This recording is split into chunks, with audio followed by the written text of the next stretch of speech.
नमस्कार. भारतीय संस्कृती म्हटलं की विविध प्रदेश, विविध विचार आणि विविध परंपरांची अनोखी मांदियाळीच आपल्या डोळ्यासमोर येते.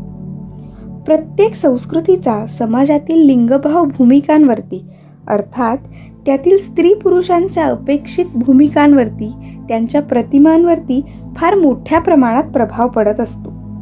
या संस्कृतीचा लिंगभाव भूमिकांवरती कसा प्रभाव पडतो हेच या व्हिडिओच्या माध्यमातून आम्ही सादर करत आहोत. भारताच्या उत्तरेपासून ते अगदी दक्षिणेपर्यंत विविध संस्कृती वर्षानुवर्ष, शतकानुशतकं रुजलेल्या आहेत. त्यांचा स्त्री पुरुषांच्या भूमिकांवरती पडणारा प्रभावही खोल रुजलेला दिसतो. चला तर मग भारताच्या उत्तर भागापासून सुरू करूया आणि भारतीय संस्कृतीचा या लिंगभाव भूमिकांवरती कसा प्रभाव पडलाय हे पाहूया. भारताच्या उत्तरेकडे आपल्याला पुरुषप्रधान संस्कृती बघायला मिळते. वेगवेगळ्या प्रकारचे सण, उत्सव, चालीरीती यामुळे येथील भागात लिंगभाव भूमिकांमध्ये विशेष भेद आढळतात. सततच्या आक्रमणामुळे आणि अस्थिर वातावरणामुळे काश्मीर व पंजाबमधील पुरुष हे बहुतांशी संरक्षण क्षेत्रात आणि शेती क्षेत्रात कष्टाच्या कामात व्यग्र असतात. या भागातील स्त्रिया मात्र भयाच्या वातावरणामुळे घरातच असतात, घरकामे करतात आणि आसपासच्या जागेत लहान मोठी शेतीची कामे करतात. शहरी भागात येथे शिक्षणाचे गुणोत्तर चांगले असले तरी ग्रामीण भागात मात्र स्त्री व पुरुष दोहांचे शिक्षणाचे प्रमाण फार कमी आहे. एकूण काय तर या भागात स्त्री पुरुषांचा लिंगभाव भूमिकांमध्ये विषमता दिसते. स्त्रियांना पुरुषांपेक्षा कमी दर्जा दिला जातो तर पुरुष हे अधिक वरचढ दिसतात. भारताच्या पूर्वोत्तर भागात ईशान्येकडे असलेल्या 7 राज्यांची आपली एक वेगळी संस्कृती आहे. यांमध्ये आसाम, मणिपूर, मिझोराम, त्रिपुरा, सिक्कीम, नागालँड आणि अरुणाचल प्रदेश या 7 राज्यांचा समावेश होतो. यांना 7 सिस्टर्स ऑफ इंडिया म्हणूनही ओळखले जाते. या राज्यांमध्ये पुरुषसत्ताक पद्धती दिसून येते, पण यापैकी मेघालय असे एकमेव राज्य आहे जेथे मातृसत्ताक पद्धतीचे अनुसरण केले जाते. येथे लग्नानंतर वर वधूच्या घरी जातात. हुंडा पद्धती येथे नाही. घरातील मोठ्या मुलीला सर्व संपत्ती दिली जाते. मुले आईचे नाव व आडनाव लावतात. मिझोराममध्ये सुद्धा लग्नाच्या वेळी मुलाकडच्या मंडळींनी मुलीच्या कुटुंबाला रक्कम देण्याची पद्धत आहे. मणिपूरमध्ये लग्नासाठी वधू व तिच्या कुटुंबाची परवानगी महत्त्वाची असते. असे असूनही राजकीय क्षेत्रांपासून स्त्रियांना वंचित ठेवले जाते. पंचायत किंवा दरबारात स्त्रिया भाग घेऊ शकत नाहीत. घराचा मुख्य पुरुष अशी धारणा असल्याने सर्व हक्क त्याच्याकडे असतात.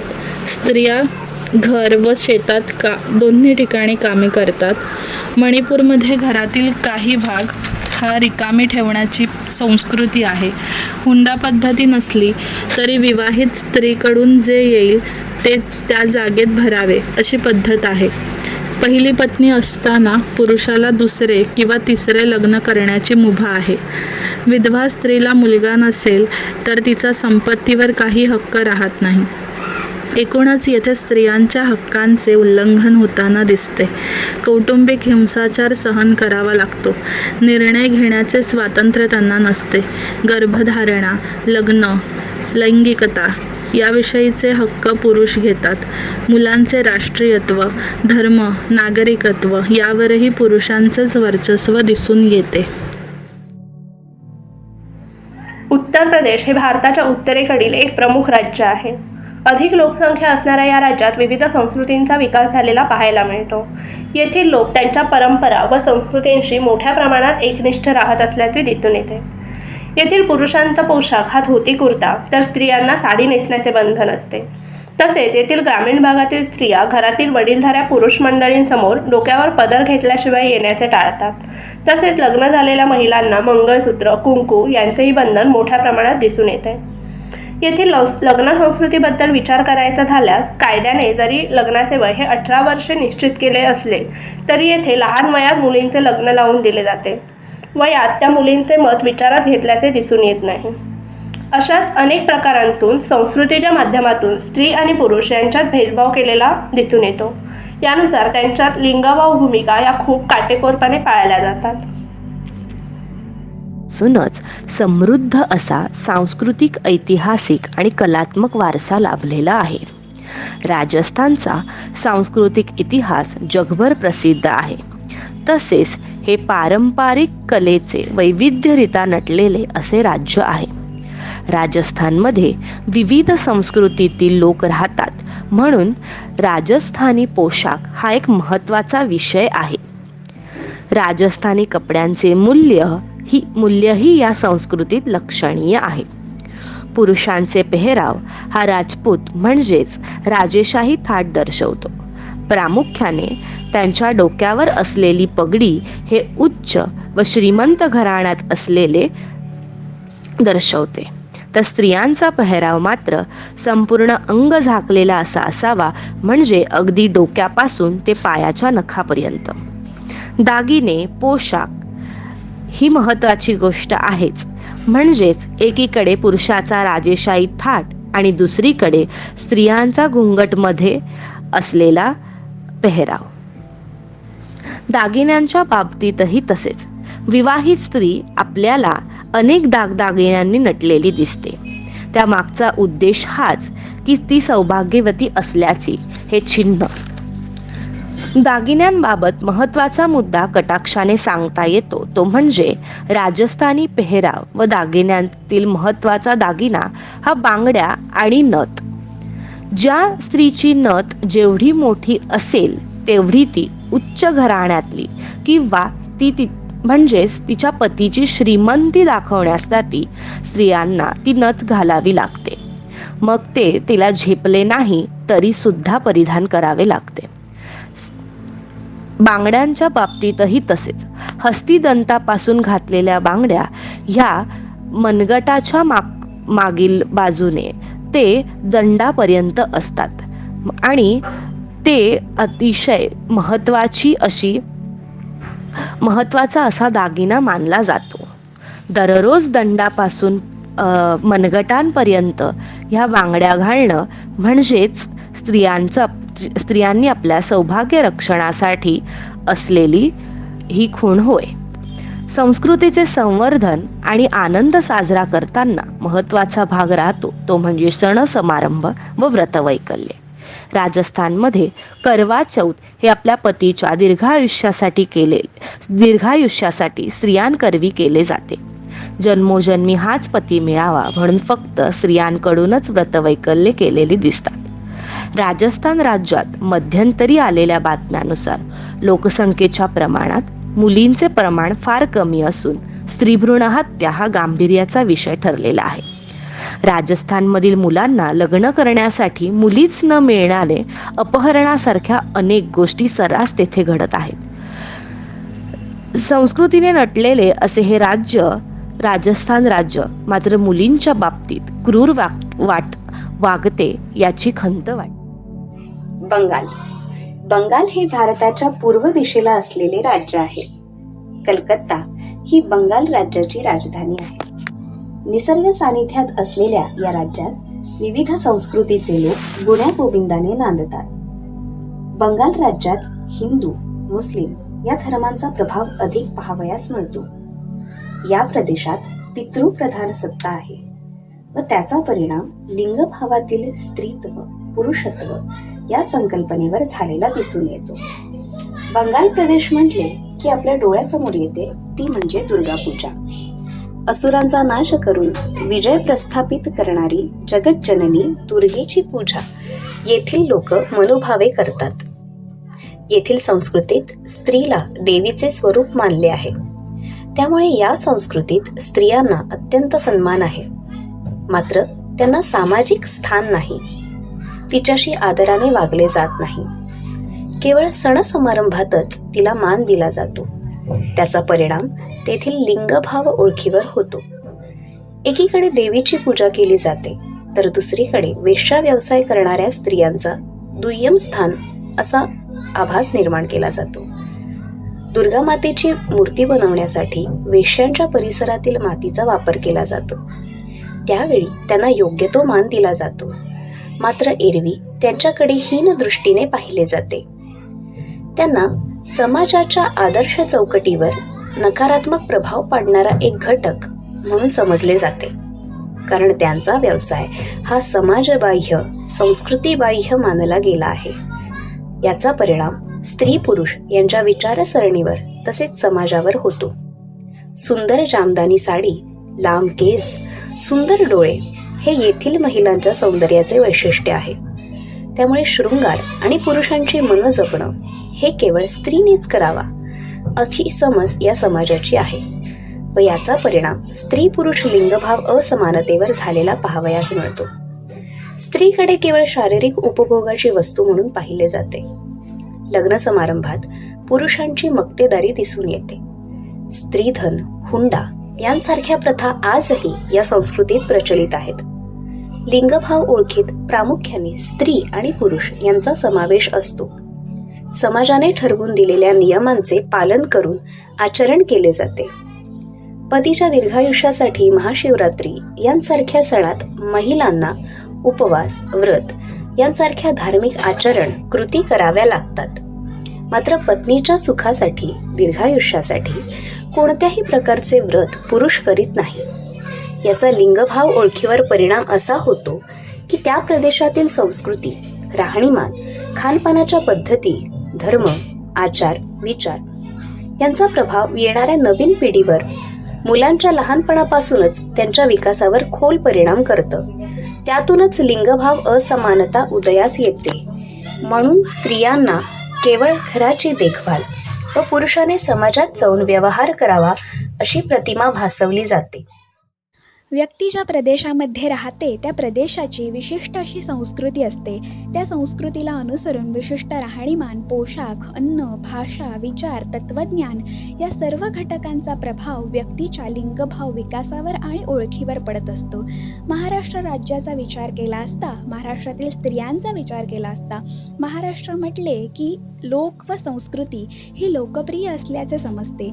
तसेच महाराष्ट्रीय स्त्री म्हटली की पूर्वीची पारंपरिक पोशाखातील म्हणजेच नऊवारी परिधान केलेली, मुलींनी परकर पोलके परिधान केलेले, कपाळावर मोठे कुंकू, चंद्रकोर, नाकात नथ, गळ्यात विविध पारंपरिक मराठमोळे दागिने, केसांचा खोपा, त्यावर चंद्रकोरीचा आकडा, पायात पैंजण व इतर काही बारीक सारीक गोष्टी इत्यादींनी ती शोभून दिसते. बाईचे बाईपण या गोष्टींवरून निश्चित केल्याचे आपल्या लक्षात येते. महाराष्ट्र म्हणजे महान राष्ट्र अथवा मोठा प्रदेश. त्यामध्ये विविध जिल्हे समाविष्ट आहेत. प्रत्येक विभागाची विशिष्ट अशी संस्कृती असून त्यामध्येही विविधता असलेले आपल्या लक्षात येते. या प्रदेशांतील संस्कृतीमधील निर्धारित पुरुषत्व अथवा स्त्रीत्व या भूमिका बालक संस्कृतीचे ज्ञान इत्यादींमधून शिकत असतो. तेथील राहणीमान, एकत्रित कुटुंब पद्धती, पितृप्रधानता, दिनचर्या, दैनंदिन कामकाजाच्या पद्धती व प्रदेशानुसार व्यक्तीच्या समाजातील भूमिका या निर्धारित होत असतात. महाराष्ट्रामध्ये सणांना, व्रतवैकल्यांना अत्यंत महत्त्व असल्याचे आपल्या लक्षात येते व हे सण आणि उत्सव चैत्र महिन्यापासून सुरू होऊन फाल्गुन महिन्यापर्यंत सुरू असतात. यांची यादी द्यायची झालीच तर वटपौर्णिमा, गुढीपाडवा, नागपंचमी, होळी, दिवाळ सण अशी विविध प्रकारे देता येईल. या सर्व सणांना देवांची व्रतवैकल्ये, उपासतापास करणं हे महत्त्वाचे आहे. महाराष्ट्रातील स्त्रियांकरिता ते एक महत्त्वाचे आकर्षण परंपरेनुसार मानले गेलेले आहे. जर या गोष्टी स्त्रियांनी पाळल्या नाहीत तर स्त्रियांच्या अस्तित्वावर, त्यांच्या स्त्रीत्वावर शंका घेण्यासाठी समाज हा मोकळा असतो. महाराष्ट्रातील स्त्रिया या अत्यंत धार्मिक वृत्तीच्या असल्याचे आपल्या लक्षात येते. पण याचा लिंगभावावर असा प्रभाव पडतो की संस्कृती मुलांना पुरुषी व स्त्रीला स्त्रीत्व या भावाने वागण्यासाठी उद्युक्त करते. मुलगा मुलीसारखा वागला किंवा उलट मुलगी मुलासारखी वागली तर ते वाईट समजले जाते. अंग मेहनतीचे काम हे पुरुषाचे, सौंदर्यात्मक, कलात्मक, नाजूक कामे स्त्रियांची मानली गेलेली आहेत. पण या सर्व गोष्टींचे बालक लहानपणापासून निरीक्षण करतो व तसेच वागू लागतो व याचा स्त्रियांवर असा परिणाम होतो की रांधावाडा, उष्टी काढा, चूल मूल किंवा स्त्रीने घराबाहेर पाऊल टाकू नये, घराच्या चौकटीमध्येच ती बंदिस्त झालेली आपल्या निदर्शनास येते. यातूनच स्त्रियांना दुय्यम लेखण्याची भावना विकसित झाली असे आपण म्हणू शकतो. समाजातील दुर्बल घटक म्हणून त्यांचे शोषण केले जाऊ लागले. यातूनच हुंडाबळी, सतीप्रथा, विधवा पुनर्विवाह या सर्व गोष्टी निर्माण झाल्या. केशवपन, लैंगिक छळ, मारहाण या अनिष्ट चालीरीती, रूढी परंपरा विकसित झाल्या. पुढे समाजसुधारकांनी या रूढी परंपरा खंडित केल्या, स्त्री प्रश्नांना वाचा फोडली. पण या उपरही प्रत्येक समाजामध्ये मुलामुलींसाठी वेगळे नियम हे आहेतच आणि ते आजतागायत दिसून येतात. उदाहरणार्थ, मुलींनी ठराविक पोशाख केला पाहिजे, मुलांनी ठराविक प्रकारचा पोशाख केला पाहिजे, ठराविक वागण्याची पद्धत असावी, मुलींनी मासिक पाळीच्या वेळी सोवळं पाळावं, पुरुषांपासून लांब राहावं, स्वयंपाकघरात जाऊ नये आणि या सर्व गोष्टी अपवित्र मानल्या गेलेल्या आहेत आणि आपण आजही त्याची पाळंमुळं खणून उपटून टाकू शकलेलो नाही. कुटुंबामध्ये, समाजामध्ये अशा अविरत चालू असणाऱ्या पद्धती सामाजिकीकरण किंवा लिंगभाव प्रक्रियेद्वारे घडत आलेल्या आपल्या लक्षात येते. अशा प्रकारे लिंगभावाचे धडे शिकवणाऱ्या सामाजिकीकरणाच्या या विशिष्ट प्रक्रियेलाच लिंगभावीकरण असे आपण म्हणू शकतो आणि या सामाजिक प्रक्रियेमधूनच मुलांमध्ये पुरुषत्व अथवा स्त्रीमध्ये स्त्रीत्व घडवले जाते. त्या प्रक्रियेशी संबंधित वर्तनातून त्या पद्धतींना व भूमिकांना मुलं आत्मसात करत जातात. दक्षिण भारत विंध्य प्रदेशाच्या दक्षिणेकडे असलेल्या प्रदेशास दक्षिण भारत म्हणतात. यात भारतातील तेलंगणा, आंध्र प्रदेश, कर्नाटक, केरळ व तामिळनाडू ही राज्ये आढळून येतात. दक्षिण भारतात सांस्कृतिक जीवनशैलीला फार महत्त्व आहे. त्यामध्ये दक्षिण भारतातील अन्न, कर्नाटक संगीत, शास्त्रीय नृत्य, कथकली, उत्सव, मंदिर आर्किटेक्चर हे आढळून येतात. तसेच दक्षिण भारतातील परंपरांमध्ये हिंदू धर्माच्या शैव आणि वैष्णव या दोन्ही शाखांचा समावेश होतो. दक्षिण भारतात प्रामुख्याने मातृसत्ताक पद्धती आपल्याला पाहण्यास मिळते. तसेच आर्यांच्या आगमनापूर्वी भारतामध्ये राहणाऱ्या सिंधू संस्कृती व अन्य द्राविडी जमातींमध्ये मातृसत्ताक पद्धती होती असे मानणारा मानवशास्त्रांचा मोठा वर्ग आहे. लैंगिक भेदभाव दूर करण्यासाठी केरळच्या कोचीमधील एका शाळेने खास पाऊल उचललेले आपल्याला दिसून येते. या शाळेत विद्यार्थी व विद्यार्थिनींसाठी सारखाच गणवेश तयार केला आहे. कोचीमधील एर्नाकुलम जिल्ह्यातल्या वलय चिरंगरा येथील पूर्व प्राथमिक शाळेनं हे पाऊल उचललेलं आपल्याला दिसून येते. या माध्यमातून मुले आणि मुली असा लैंगिक भेद दूर करण्याची सुरुवात या शाळेने केलेली आहे. दक्षिण भारतात मुलीला जेव्हा पहिली पाळी येते तेव्हा त्या मुलीला अडगळीच्या खोलीत न ठेवता तिची पूजा केली जाते. एखाद्या लग्नाप्रमाणे मुलीच्या पहिल्या पाळीचा सण हा इथे साजरा केला जातो. तसेच तेथील स्त्री देवींना विशेष महत्त्व देखील दिलेले आपल्याला दिसून येते. कोचीन हे केरळमधील सर्वात महत्त्वाच्या शहरांपैकी एक आहे आणि 2019 मध्ये तिथे 45.8 गुन्ह्यांचा दर पाहायला मिळतो. एकूण महिलांविरोधातील केवळ 492 गुन्ह्यांची नोंद देखील झालेली आपल्याला तिथे दिसून येते. त्यामुळे भारतातील महिलांसाठी सर्वात सुरक्षित शहरांच्या यादीत कोचीनने स्थान मिळवले आहे. केरळमध्ये सर्वाधिक साक्षरता दर आपल्याला याद्वारे दिसून येतो. केरळ पाठोपाठच तमिळनाडू, आंध्र प्रदेश, तेलंगणा आणि मिझोरममध्ये नोकरी करणाऱ्या महिलांचा दर जास्त आहे व ही राज्ये महिलांसाठी अतिशय चांगली देखील समजली जातात. आंध्र प्रदेशात संस्कृती, परंपरा आणि वेशभूषा याला सर्वात महत्त्वाचे समजले जाते. तेथील पुरुषांची वेशभूषा शर्ट आणि लुंगी तर स्त्रिया वेगवेगळ्या रंगाच्या साड्या परिधान करतात. पण पूर्वी महिला देखील धोती वेशभूषा धारण करत होत्या. पण आता बदलत्या काळासोबत स्त्रियांच्या वेशभूषेची रचना बदलली गेली आहे. त्या आता धोतीऐवजी साडी परिधान करू लागल्या आहेत. त्यानंतर आहे देवदासी प्रथा. देवदासी प्रथेचे वेगळे रूप आहे जे अजूनही तमिळनाडू आणि आंध्र प्रदेश यामधील काही भागांमध्ये आजही प्रचलित आहे. यासाठी राष्ट्रीय मानवाधिकार आयोगाने 2019 मध्ये मुलींवर आणि महिलांवर होणाऱ्या अमानवीय व्यवहारासाठी तमिळनाडू आणि आंध्र प्रदेश सरकाराला नोटीस पाठवली होती. तरी देखील आजही काही भागांमध्ये ही प्रथा प्रचलित असल्याचे आपल्याला दिसून येते. पाहिलंत, राजस्थान, महाराष्ट्र, बंगाल, ईशान्य भारत, दक्षिण भारत, काश्मीर, पंजाब आणि उत्तर प्रदेश अशा जवळपास संपूर्ण भारताची सांस्कृतिक सफर आपण केली. एखाद्या माणसाच्या व्यक्तिमत्वावरती सर्वाधिक प्रभावशाली असणारा घटक म्हणजे त्या माणसाच्या आजूबाजूची संस्कृती. भारताचा विचार आपण इथे जरी प्रामुख्याने केला असला तरी पाश्चिमात्य संस्कृतीतील प्रथा परंपरांप्रमाणे तेथील लिंगभाव भूमिकांवरती सुद्धा आपल्याला विविध प्रकारचे प्रभाव पडताना दिसतात आणि त्यानुसारच तेथील व्यक्तींच्या लिंगभाव भूमिका निश्चित होत असतात. आपण असं नक्कीच म्हणू शकतो की पुरुषप्रधान किंवा स्त्रीप्रधान संस्कृतीमुळे लिंग भूमिकांवरही फार मोठ्या प्रमाणात प्रभाव पडतो. त्यानुसार समाजातही वेगवेगळे बदल घडत जातात. त्यामुळे संस्कृती आणि लिंगभाव भूमिकांचं हे महत्त्वपूर्ण नातं आपण कायम विचारात घ्यायला हवं.